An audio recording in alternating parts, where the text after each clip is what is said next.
at the weekend just gone, I got to play with this mad new Fat Cave toy. And of course, here we are, Tuesday. I want one. It's a living hell. And I want to tell you about it too, but if I do, you're going to want one too, and there is some risk. Like, you could hypothetically procure one of these, let's call it items, and park it up the back of your fat cave and do all of that without getting divorced. But, dude, it's going to be close. So, this is a little bit like the paradox of somebody saying, don't think of the pink elephant. If you don't want Relationship Dresden, February 14, 1945, best click away now, dude.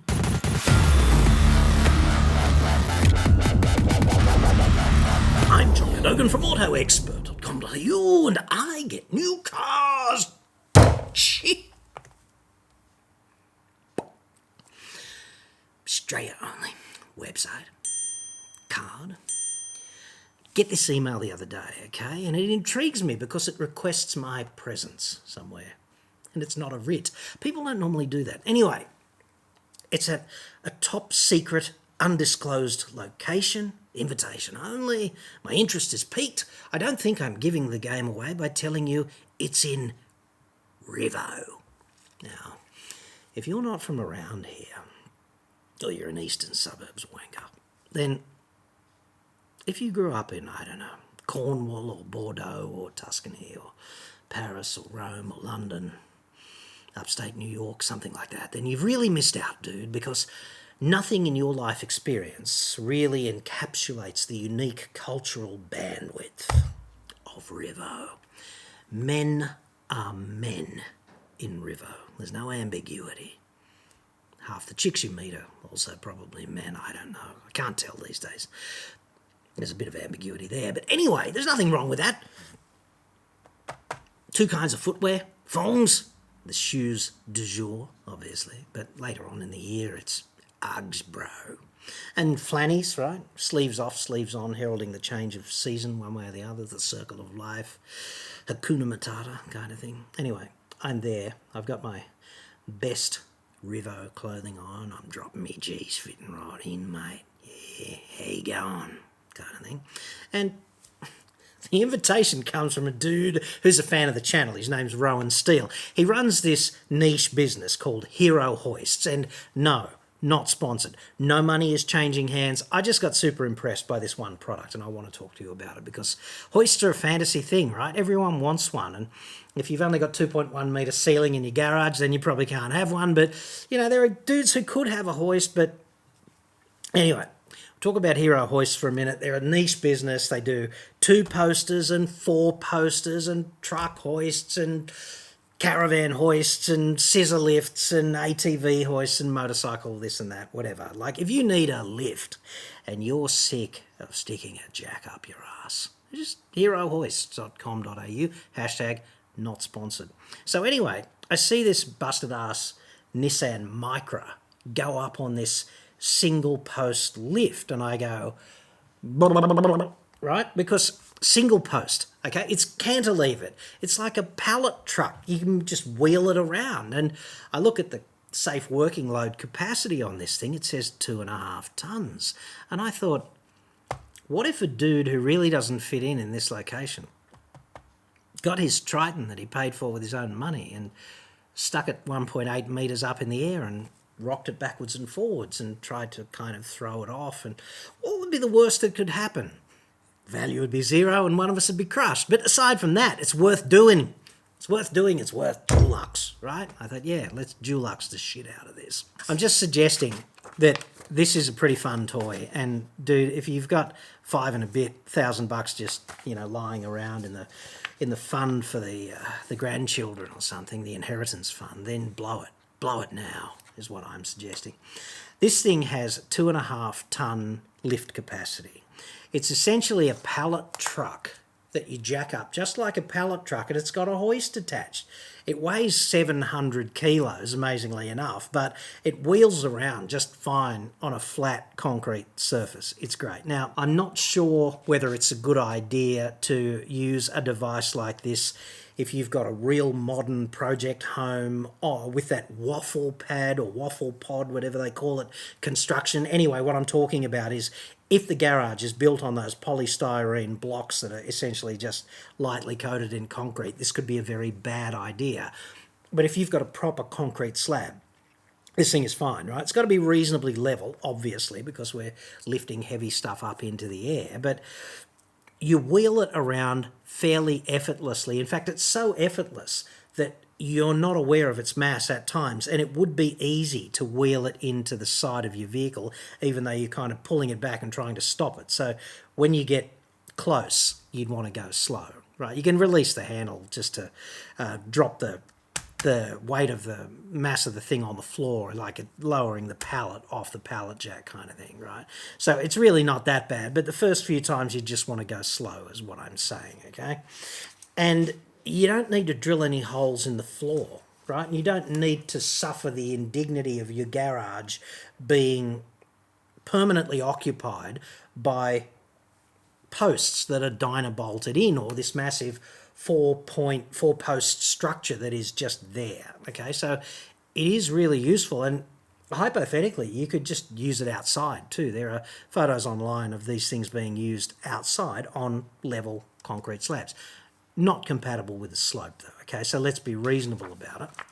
Now, in terms of the dimensions, it's 2.6 metres high. So you need ceiling clearance. If you want to use it inside, you need 2.6 minimum just to get the thing into your shed. All right, so that's going to be a problem for some people. But hey, if you want a hoist and you've only got 2.1, how high can you actually jack the car in any case before the roof hits the ceiling of your garage? The roof of the car, I'm talking about, obviously. Now, the lift height, okay, the collapsed, it's 100 off the ground, which is the minimum ADR ground clearance. And it comes with these ramps that you can detach on the near side, like near to the column, so you can drive over it. So that's pretty well thought out. Although if you're talking about working on a race car, you're going to have to rig something up if the clearance is less than 100, because that's how high the thing sits. But you could have it in your shed, and you could just, if your shed is your garage, then you could just have it to the side. You could drive over it in most conventional cars, or also, you know, four-wheel drives, SUVs, utes, whatever. They're going to be a piece of piss, right? So that's pretty interesting, and it goes up to 1760. So that's nearly 1.8, let's call it, all right? And it comes with risers. So the rubber pads, it can be a bit of a head fuck the first time you do this, right? Because you need to be aware of the topography underneath your car, where the lifting points are. And then you need to muck around with the position of this thing and the arms that both pivot and extend to get to those lift pads. And then you wind up the Acme threads on the rubber pads. And if you need more clearance than that, it comes with risers. There's actually 3 sets of risers, 50, 100, 150, okay? And that can be really useful if you've got SUV kind of vehicle, and also if you want a bit of extra clearance between the transverse arm and things that you might want to work on, like tail shafts, or if you want to replace an exhaust system, the risers just give you a little bit of extra clearance. Comes with them, so that's nice. And it's surprisingly stable, right? I got the Triton up there and I rocked it backwards and forwards a little bit, and I also rocked it in yaw. And I think if you were really leaning on it with a big heavy breaker bar, it might move a little bit, but the movement is all kind of elastic. It's not that real precarious Cirque du Soleil movement that the cold sweats and hospital visits are made of, okay? So it's not that, but you can also buy those Acme threaded support stands for either end if you're going to be doing any heavy work. But let's face it, most heavy work that you would do on a car these days is going to be done by rattle gun, in which case you're not going to be imposing that big breaker bar style rocking torque on any of the big suspension bolts or things of that nature, right? So it's also TUV and Australian certified, right? And I had the Triton up there, which must be the way I had it loaded that day, it must be 2.1, so pretty close to the max capacity. And I had it right up there on the maximum height, which frankly you wouldn't be able to do in most garages, even garages with above average ceiling clearances, because of the proximity of the roof of the car to the ceiling of the garage, which is going to limit many users in terms of the height. What I'm suggesting is that you won't be able to max out the lift capacity in many garages because of the ceiling height and the height of the roof and the fact that you don't want the two to come together ever. So there's that. It's also got, because of the certification and the way these things work and the standards for working under heavy things that are really just sociopathically wanting to kill you. Like every other machine in your shed, it just wants to kill you. You put a big mass up on whatever, it wants to kill you. You have to have countermeasures, and TUV certification and Australian certification are kind of the countermeasures against that. And when you lift it up, it takes 53 seconds to get from the bottom to the top of its travel. And you can hear clicking every time because there are cutouts in the column and safety pawls that lock into those cutouts, so that if there's a complete failure of the hydraulic system or the electrical system, the thing can't collapse because it's mechanically locked in place, right? So that's kind of reassuring. And all up, I just think it's a really well sorted out, highly stable, cool sort of fantasy shed purchase, right? I tried it in yaw and pitch, like rocking the Triton. Pitching is like this, nose to tail, right? Yawing is that twisting sort of motion. They're the two primary sorts of motions that working underneath the car would impart on the thing, and it felt pretty stable to me. So that was reassuring. I haven't tried it with the support stand at either end, but they can only make it better. So, without them, it's okay. You don't need an electrician because it's powered, it's plug-in and it's 240 volts, 10 amps. It doesn't come with oil. You need hydraulic oil. You just buy a drum of it, tip it into the reservoir, Bob's your mother's brother, good to go, right? You just plug it into any GPO and it just works. And the portability is such a cool thing, because even if you're a mechanic and you've got one or two hoists and a couple of other work bays, sometimes you might need another hoist, right? And you just wheel one out from the corner. That's kind of reassuring. And then it can go away when you just need flat sort of space. Like sometimes some of these jobs don't need the full-on hoist, do they? You can just get the car up to this sort of height so that you can whip the wheels off and rotate the tyres, kind of thing, So very useful for that. It's got the ramps on the near side of the column are detachable as well if you need them for access to the lift point. They just bolt off, right?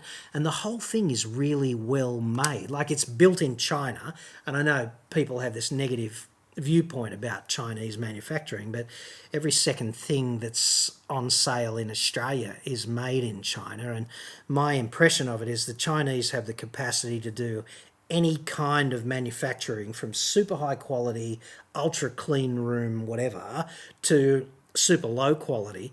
And in the context of hoists, this thing is well put together. Like it's very well finished off. It's got socket head cap screws holding it together, and the laser, I think it's laser cut, and the laser finish, like it's straight off the gun.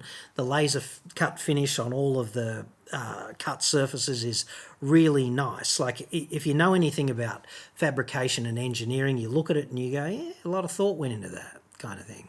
And it takes up a surprisingly small footprint on the ground, right? So I've got the dimensions here somewhere. Let me just see if I can't whip them out for you.